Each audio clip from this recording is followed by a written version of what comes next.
a review of the Hops Brewhouse in Pattaya, Thailand. First, it was wine bars in the US. About 15 years back, I explained to my friend as we sat in our booth waiting for our food, sipping golden wheat and substantial lagers out of comically oversized glasses. And then, tequila bars and cigar bars, sake bars, and now it's back to beer houses. They realize they can brew something on site and charge like $5 or $7, $8 in the US for a simple glass of beer. Living most of his life in New York City, he understood the cycles that restaurants and bars go through as they always try to catch or set the next trend. I've been to a lot of bars in Thailand in my younger days, and most of them are so similar that they're actually annoying as hell at this point. I prefer nice coffee shops in my advanced years.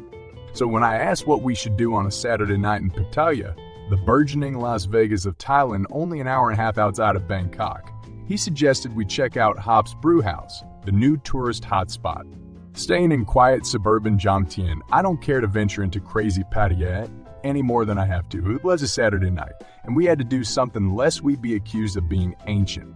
So we headed towards the vibrant and bustling beach road in Pattaya and parked deep in the bowels of the nearby Garden Mall. Walking up the Hops Brewhouse, I noticed immediately that it was super packed, with people waiting outside and also filling the entryway. The overwhelmed staff did a great job directing traffic and getting people signed up on the waiting list, and we did find a spot at the bar while waiting. With time to kill, I tried their lager, which was great, and my friend took a shot on their blonde, which he liked a lot but had too much of a hoppy aftertaste for my liking. Soon, we got directed to our table, and we gladly shared a big corner booth with a group of awesome Japanese tourists. We were also sitting right by the glass, partitioned pizza-making station and saw the workers stretching dough and putting pizzas into the brick over non-stop. We tried a margarita pizza for an appetizer. We were starving, and it was damn good.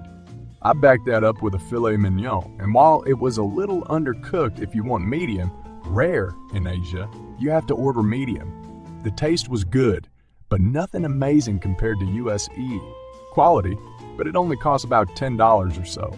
We also split the crab dip, which was bomb. Soon, the place came to life as the band came back up on stage and played an awesomely eclectic assortment of USE songs from the 70s, 80s, and 90s. The place is always busy, so get there early, but it also encourages close-knit interaction, and everyone we met and talked to was friendly and in a festive mood. In all, it was a fantastic meal and fun evening out at Hops Brewhouse.